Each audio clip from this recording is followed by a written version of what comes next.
নমস্কার দর্শক, যারা ইউটিউব থেকে এবং ফেসবুক থেকে দেখছেন তাদের সকলকেই জানাচ্ছি শুভেচ্ছা এবং অভিনন্দন। দর্শক, আমি কুচবিহারের মানুষ, তো আমাদের পার্শ্ববর্তী জেলা আলিপুরদুয়ার, সেই আলিপুরদুয়ারের একজন ব্যবসায়ী, স্বনামধন্য ব্যবসায়ী, তার কথা আলোচনা করা হয়েছে আমাদেরই উত্তরবঙ্গের বিশেষ সংবাদপত্র উত্তরবঙ্গ সংবাদে। আজকে 2026 সালের 25শে জুলাই এই প্রতিবেদনটি লিখেছেন আলিপুরদুয়ারেরই একজন সাংবাদিক। তিনি কি লিখেছেন একটু আলোচনা করব। এই কারণেই আমরা এখান থেকে শিক্ষা নিতে পারি, এখান থেকে শিখতে পারি কিছু। ধৈর্য ধরে কি করা সম্ভব। তাই এটার হেডিংটা হচ্ছে 0 থেকে 70 কোটি টাকার সাম্রাজ্য চন্দনের। আচ্ছা, শুরু করি তাহলে পড়াটা। 0 থেকে 70 কোটি শুনলে মনে হতেই পারে বুঝিবা জাদুকর পিসি সরকারের ম্যাজিক। আদতে ম্যাজিক নয়, আসলে রীতিমতো দাঁতে দাঁত চেপে তৈরি এক রূপকথা। চারপাশে কান পাতলে একটাই কথা, পশ্চিমবঙ্গে শিল্প নেই, বাণিজ্য নেই। অগত্যা বাড়ি ছেড়ে কর্মসংস্থানের খোঁজে এই তরুণ প্রজন্ম মহারাষ্ট্র, তামিলনাড়ু কিংবা গুজরাটে পাড়ি দিচ্ছে। তবে চোখে স্বপ্ন আর মনে জেদ থাকলে যে মরুভূমিতেও শিল্পের ফুল ফোটানো যায় তা আলিপুরদুয়ারের চন্দন ঘোষকে দেখলেই স্পষ্ট হয়ে যায়।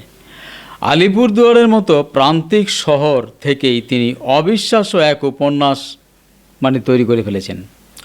0 থেকে লড়াই করে চন্দন আজ 70 কোটির বিশাল ব্যবসার মালিক। নিউ আলিপুরদুয়ারে চন্দনের অত্যাধুনিক অটোমেটেড ফার্নিচার কারখানা 1 লক্ষ বর্গফুট এলাকা জুড়ে ছড়িয়ে। সেই কারখানায় তৈরি স্টিলের খাট, আলমারি, চেয়ার, টেবিল স্থানীয় এলাকা তো বটেই, রাজ্যের সীমানা ছাড়িয়ে অসম, মেঘালয় সহ গোটা উত্তর পূর্ব ভারতের বাজারে রাজত্ব করছে। 70 কোটির ব্যবসা দ্রুত 100 কোটির ঘরে পৌঁছাবে বলে চন্দন আশাবাদী। বিশাল সাফল্যের ইমারত কিন্তু একদিনে তৈরি হয়নি। 1983 সাল, তখন চন্দন মাত্র 14 বছরের। আচমকাই হৃদরোগে বাবার মৃত্যু। তার আগে চিকিৎসার বিপুল খরচ, গোটা পরিবার সর্বশান্ত হয়ে পথে বসে পড়েছিল। মাধ্যমিক পাশ করা কিশোর চন্দনের আর পড়াশোনা হলো না। সংসারের হাল ধরতে ভাইদের পড়াশোনা ও দিদিদের বিয়ের দায়িত্ব কাঁধে নিয়ে ট্রাঙ্ক তৈরির পৈতৃক ব্যবসায় তিনি নামেন। তবে প্রথম পদক্ষেপেই প্রবল বাধা। উন্নত মানের টিন কিনে ট্রাঙ্ক বানানোর মতো পুঁজিটুকিও তখন হাতে নেই। অগত্যা নিজেই সাইকেল নিয়ে ঘুরে ঘুরে বাজার থেকে বাতিল তেলের টিন কিনে আনতেন। সেই টিন কেটে পিটিয়ে 3 জন শ্রমিকের সঙ্গে নিজেও দিনরাত ঘাম ঝরাতেন। এভাবেই একটু একটু স্বপ্নের ভিত তৈরি হচ্ছিল। 1991 সাল থেকে ট্রাঙ্ক তৈরির পাশাপাশি বালতি বানানোর ব্যবসাও শুরু করেন। কিন্তু ভাগ্য যেন নাছোড়বান্দা, ফের কঠিন পরীক্ষা নিতে চাইল। 1993 সালের ভয়াবহ বন্যা সব ভাসিয়ে নিয়ে গেল। চরম ক্ষতির মুখে পড়ে সেই ব্যবসায় তালা। চন্দন তবুও হাল ছাড়ার পাত্র নন। ধ্বংসস্তূপের ওপর দাঁড়িয়েই বড় ফার্নিচারের কারখানা খোলার স্বপ্ন দেখলেন। কিন্তু আধুনিক যন্ত্রপাতি কেনার টাকা কই? ভরসা কেবল ব্যাংক ঋণ। 1999 সালের ডিসেম্বরে ওয়েস্ট বেঙ্গল ফিনান্স কর্পোরেশন থেকে প্রথম সরকারি ঋণ পেলেন, তবে মাত্র 18,000 টাকা। আর সেই সামান্য টাকাটা মঞ্জুর করাতেও তারকে অন্তত 30 বার ব্যাংকের দরজায় কড়া নাড়তে হয়েছিল। ওই টাকায় কারখানা করা যে এক প্রকার অসম্ভব তা বুঝেই পরে ভাইকে সঙ্গে নিয়ে 1,00,000 টাকার কম্পোজিট ঋণ পান। নতুন মেশিনের দাম অনেক, তাই নিলামে ওঠা পুরনো যন্ত্রপাতি কিনেই স্বপ্নের কারখানার কাজ শুরু হয়। সেই কারখানায় আজ জার্মানি, জাপান ও ইতালির অত্যাধুনিক প্রযুক্তির মেশিনের ছড়াছড়ি। নির্দিষ্ট রঙের কোড ব্যবহার করে তৈরি হচ্ছে অন্তত 25 রকমের চোখ ধাঁধানো আসবাবপত্র। মালপত্র পরিবহনের জন্য নিজস্ব গাড়ির বহর রয়েছে। শুধু কি তাই, চৌপতি এবং নিউ দুয়ারে রয়েছে 5টি নিজস্ব শোরুম। শিলিগুড়ির বানেশ্বর মোড় ও আশিঘর এলাকাতেও তার বিশাল দোকান। আঁশ চন্দনের কারখানায় প্রত্যক্ষভাবে 100 জন এবং পরোক্ষভাবে 400 জনের বেশি মানুষ কাজ করে সংসার চালাচ্ছেন। তবে কোটিপতি হলেও চন্দন কর্মীদের নিজের পরিবার ভাবেন। কর্মীদের নিয়ে পিকনিক, পুজোয় ঘোরা থেকে বিদেশ ভ্রমণ সবই করেন। তাই কর্মীদের কাছে তিনি বরদা। নিজের পড়াশোনা না হলেও বিভিন্ন স্কুলে আর্থিক অনুদান দেন। ক্ষুদ্র জায়গায় এমন শিল্প গড়ার অনন্য লড়াইয়ের স্বীকৃতি হিসাবে 2001 সালে কেন্দ্রীয় সরকারের বিজ্ঞান ও প্রযুক্তি মন্ত্রক তাকে ভারতীয় উদ্যোগ রত্ন পুরস্কারে ভূষিত করেছে। আগামী দিনে হোটেল ও পর্যটন শিল্পে পা রাখার স্বপ্ন দেখছেন। শিলিগুড়িতে ইতিমধ্যেই পার্টনারশিপে একটি ঝা চকচকে হোটেল তৈরির কাজ শুরু হয়েছে। নতুন উদ্যোগপতিদের জন্য চন্দনের পরামর্শ, শূন্য থেকে শুরু করে এখানে এসেছি, বহুবার নানা বাধা বিপত্তির সম্মুখীন হতে হয়েছে, তবে আমি কখনো হাল ছাড়িনি। হাল না ছাড়ার মন্ত্রই যে সাফল্যের মূলে, সেটাই তিনি সবাইকে বারে বারে মনে করিয়ে দিতে চান। যাই হোক, আমরা চন্দনবাবুর অনেক কথা পেপারে দেখলাম। তার যে কষ্টের মূল্য তিনি আজ কিন্তু পাচ্ছেন। তা এই থেকে কিন্তু অনেকে অনেক কিছু শিখতে পারে। আমিও একজন শিল্পপতি। চন্দনবাবুর কারখানায় কাজ করেন হচ্ছে, বললই তো, 100 জন ডাইরেক্ট, আর ইনডাইরেক্টলি আসেন প্রায় 400 জন। যারা বিজনেসটা করেন, তার মাল যারা সেল করেন, তারা করে কমে খাচ্ছেন। এখন আমার কাছে মোটামুটি 30 জন লোক কাজ করে। আমার ভবিষ্যতে ইচ্ছা আছে অনেক বড় ধরনের একটা কিছু করার। আমি সেই টার্গেটে আছি। যদি ভাগ্যে থাকে অবশ্যই আমি করার চেষ্টা করব। এই যে শিল্পের খরা, আমরা যদি একটু চেষ্টা করি আমরা কিন্তু কাটিয়ে উঠতে পারবো। তবে এই যে ইচ্ছা, এই ইচ্ছাটাই মেন জিনিস। তো আমি ব্যক্তিগতভাবে বলবো যে এই যে ধৈর্য, এই ধৈর্য আমরা শিখি কোথার থেকে? শিখি হচ্ছে নিজেরও একটা ব্যাপার আছে, তার সঙ্গে আমরা যে ধর্মের যে ব্যাপারটা, উনি কোথা থেকে পাইছে আমি জানি না, উনি কোথা থেকে সে উৎসাহটা পাইছেন। তবে আমি পেয়েছি কিন্তু রামায়ণ, মহাভারত, ভাগবত গীতা, শ্রীকৃষ্ণের জন্ম কাহিনী পড়ছি সেখান থেকে। তা আমি যে বইগুলো পড়ছিলাম সেই বইগুলো আমার কাছে আর নাই। ধৈর্য ধরলে অনেক কিছু করা যায়। তো আমি বলবো যে যারা পশ্চিমবাংলার শিল্পপতি আছেন, ছোট ছোট ক্ষুদ্র আমার মতো শিল্পপতি যারা আছেন, তারা উৎসাহ দেবেন।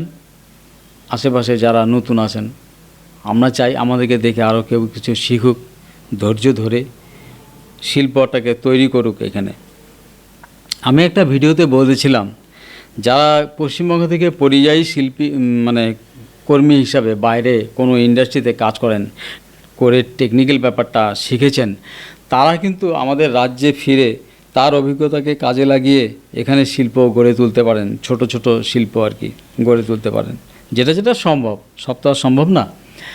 আর ব্যাংক ঋণ দেওয়ার জন্য সরকার নিশ্চয়ই এখন পলিসি চেঞ্জ করছে। তো আমার তো বয়স পার হয়ে গেছে, আমি আর ব্যাংক ঋণ পাচ্ছি না। আপনারা জানবেন 60 বছর বয়সের পরে থেকে কিন্তু ঋণ আর সরকার দেয় না। তো অন্য কাউকে, পরিবারের অন্য কাউকে সঙ্গে নিয়ে ঋণ তোলা যায়। যেমন ব্যাংক আমাকে যেরকম অফার করছে যে আমার পরিবারের কাউকে সঙ্গে নিয়ে ঋণ তোলার জন্য। তা আমার ছেলে আছে, আমি চাই না আমার ছেলে কোনো ঋণে পড়ে যাক, সেজন্য আমি ঋণ তুলছি না। তবে কঠিন পরিশ্রমের মাধ্যমে আমি চাই আমার কোম্পানি আরও উন্নত করবে, উন্নত হয়ে উঠবে, আমি এইভাবেই চাচ্ছি। যেহেতু সরকার আমাকে আর ঋণ দেবে না, আমি আমার জন্য হলে পরে আমি তুলে নিতাম ঋণ, কিন্তু সেটা সম্ভব না, আমি ছেলেকে ঋণে ফেলতে চাই না। যাই হোক, যারা মানে আসো আর কি, অনেকে বলবে যে এটা কি বুদ্ধি, আমরা কি শ্রীকৃষ্ণের কাহিনী পড়বো নাকি, আমরা কি রামায়ণ মহাভারত পড়বো নাকি? আমি রিকোয়েস্ট করব, তোমরা পড়ো, এর মধ্যে অনেক শক্তি আছে লুকিয়ে, পড়লে কিচ্ছু হবে না, ভালো ছাড়া মন্দ হবে না। আমরা তো হিন্দু, আমাদের জীবনের শেষে পড়ে লাভ নেই। বলবে যে জীবনের শেষে হরি নাম নিব, এটা কোনো যুক্তিকর কথা না। তোমাকে যদি ধৈর্য ধরে সেটা শিখতেই হয়, আমি বলছি এখান থেকে শিক্ষা নাও, এটা ধরে সবসময় বসে থাকতে হবে এমন না। আগে দেখো কি করে একটা মানে কঠিন পরিস্থিতিকে উত্তরায় নিয়ে যাওয়া যায়, এইটুকুই শেখো এখান থেকে। এটা দেখে শিখে তারপরে বইটাকে রাখো, ঘরে রাখো, রেখে নিজের কাজে মন দাও এবং জানবা সব কিছুর শেষে কর্মই ধর্ম একটা কথা আছে, সেটা হচ্ছে মেন সূত্র, তার সঙ্গে থাকবে ধৈর্য। তাহলে তোমরাও ইন্ডাস্ট্রি গড়ে তুলতে পারবা। এখানে যে টাটা কোম্পানিকেই ডাকলেই চলে আসবে এমন না। আর বড় বড় যারা শিল্পপতি আছেন, আদানি আম্বানি, তারা এখানে চলে আসবেন সবসময় এমন কথা না। আমাদেরও কিছু ভূমিকা আছে, আমরাও কিছু ভূমিকা রাখতে চাই, যারা ওই ক্ষুদ্র শিল্পের আর কি কাজ করি আমরা, আমাদেরও কিছু করার আছে। তা তোমরা যারা পশ্চিমবঙ্গের বাসী আছো, যারা অন্তত হিন্দু, আর মুসলিম ভাইরা তো আমাদের কথা শুনবে না, তারা যে কোনো ব্যাপারেই অধৈর্য হয়ে পড়ে, মানে অধৈর্য। এই যেরকম ককরোচের যে আন্দোলনটা হচ্ছে, ককরোচ দল, তার মধ্যে মেলা মুসলিম ভাই বলছে কি কি লেকে রহুঙ্গা আজাদি। অনেক তো আজাদি নিলেন ভাই, আমাদের দেশটাকে টুকরো টুকরো করে, আর কত আজাদি নেবেন? এই দেশটা আমরা পাইছি হিন্দুরা, এটা আমাদের কাছেই থাক না, ঠিক আছে? আপনারা উন্নতি করে ভালোভাবে চলেন না, আপনারা তো একদিন হিন্দুই ছিলেন, সেই জন্য আমি রিকোয়েস্ট করছি আসেন না হিন্দুতে, পড়েন না এই সমস্ত বই। কতদিন আর নিজেকে যে লেবার শ্রেণীর মধ্যে রেখে দিবেন? আপনাদের মধ্যে তো বেশিরভাগই হচ্ছে লেবার শ্রেণীর। আমি আপনাদের খারাপ লাগার জন্য বলছি না, কিন্তু এটা সত্যি কথাটা বলছি। আপনি বলছি যে এই কাজটা করুন, বইটা ধরুন, ধরে আপনিও এই রাস্তা উন্নতি করুন, আমি এটাই চাচ্ছি, খারাপের জন্য বলছি না, ঠিক আছে? আসুন আমরা সবাই মিলে দেশটাকে এগিয়ে নিয়ে যাই। আর ওই যে মনোবৃত্তিটা মারে ফেলবো, কাটে ফেলবো, এগুলো না বন্ধ করুন। এই যুগে না এগুলো আর চলে না, ঠিক আছে? পরে যে যেরকম ইসরায়েল একতরফা মার শুরু করছে, এইগুলো ভালো লাগে না, সত্যি একদম ভালো না। এই মৃত্যু টিত্যু এগুলো একদম পছন্দ হয় না। কেন এগুলো করতে যাবে লোক? কেন? এই কেনর উত্তর কিন্তু সারা জীবন খুঁজলাম, পাইলাম না। শুধু একটাই দেখলাম, ধর্মের এক এক ধর্মে এক এক রকম ডিরেকশন দেওয়া থাকে। যেমন আমাদের হিন্দু ধর্মের ডিরেকশন দেওয়া আছে ধৈর্য ধরার জন্য, নিজের কাজ নিজে করে যাওয়ার জন্য, গবেষণা করার জন্য, যেটার ফল আপনারা কিন্তু পাচ্ছেন। আপনাদের মধ্যে একটা লোককে আমি পাইছি, সেটা হচ্ছে তা আমাদের বিদ্যা গ্রহণ করে উনি এই কথাগুলো বলতেন। স্কুলে পড়েছেন তিনি, মাদ্রাসার না, তিনি আমাদের আবুল কালাম আজাদ, এই তো নাম নাকি, আমাদের রাষ্ট্রপতি হয়েছিলেন যে তিনি। তাহলে এই বইগুলোর অনেক মূল্য। আসুন, যেটা দিয়ে উন্নতি করা যাবে, জগৎজোড়া নাম করা যাবে, সবাইকে ভালো রাখার চেষ্টা করা যাবে, সেই বইটা পড়ুন। পড়লে কিচ্ছু হবে না, ঠিক আছে? গল্পটা জানুন, গল্প আকারে বলা আছে। ভগবানের যখন কথা বলা হয় না, একটু রং চড়িয়ে সবাই বলবে। ভগবান কে জানেন? আমাদের কাছে যে মানব সমাজের উপকার করে গেছে, আমরা তাকেই ভগবান মনে করি। হতে পারে তিনি রক্ত মাংসের দেহ ছিল তার, তিনি কে? শ্রীরামচন্দ্র, শ্রীকৃষ্ণ, তাদেরকে আমরা ভগবান মানি। কিসের জন্য মানি? তাদের কাজগুলো আমাদের এত উপকারে লেগেছে যে আমরা ভক্তি ভরে তাদের মূর্তি সামনে তৈরি করে, যেন উনি আমাদের সামনেই দাঁড়িয়ে আছেন, সেই হিসেবে তাকে প্রতিষ্ঠা করে তাকে প্রণাম করি। এটা কোনো খারাপ না, ঠিক আছে? প্রণাম করে কি বলি? হে ঠাকুর, তুমি সবার মঙ্গল করে গেছো, আমাদেরও মঙ্গল করো, জগতের সবার মঙ্গল করো, এইটা বলি কিন্তু আমরা, ঠিক আছে? তাহলে পরে আসুন সবাই মিলে দেশটাকে ভালোর দিকে নিয়ে যাই। আমি একটা শ্রীকৃষ্ণের জন্মকথার একটা বই আমি কিনেছিলাম ইসকনের থেকে। সেখানে তো অনেক পৃষ্ঠা, একবার চাইছিলাম আপনাদেরকে সেইখান থেকে পড়ে পড়ে শোনাবো। যদি আপনারা আমার কাছে সেই শ্রীকৃষ্ণের জন্ম কাহিনী থেকে শুরু করে তার সারা জীবনের কর্মকাণ্ড আপনারা যদি শুনতে চান, তাহলে কমেন্ট করে জানাবেন তো। যদি আপনারা শুনতে চান, আমি এখান থেকে পড়ে পড়ে শোনাবো, ঠিক আছে? প্রায় এখানে 800 পৃষ্ঠার মতো আর কি বইটা। আমি ইসকনের থেকে কিনেছিলাম। যদি পান আপনারা বইটা কিনবেন, কিনে পড়বেন, সবার মঙ্গলই হবে সবার বইগুলো পড়লে। রামায়ণ মহাভারত পড়তে ভালো লাগবে, গল্প আকারে শিক্ষামূলক কথাটা এখান থেকে কিছু শেখার আছে। মেন কথা হলো এটা। যাই হোক, সবাই ভালো থাকবেন, সুখে থাকবেন। ধন্যবাদ।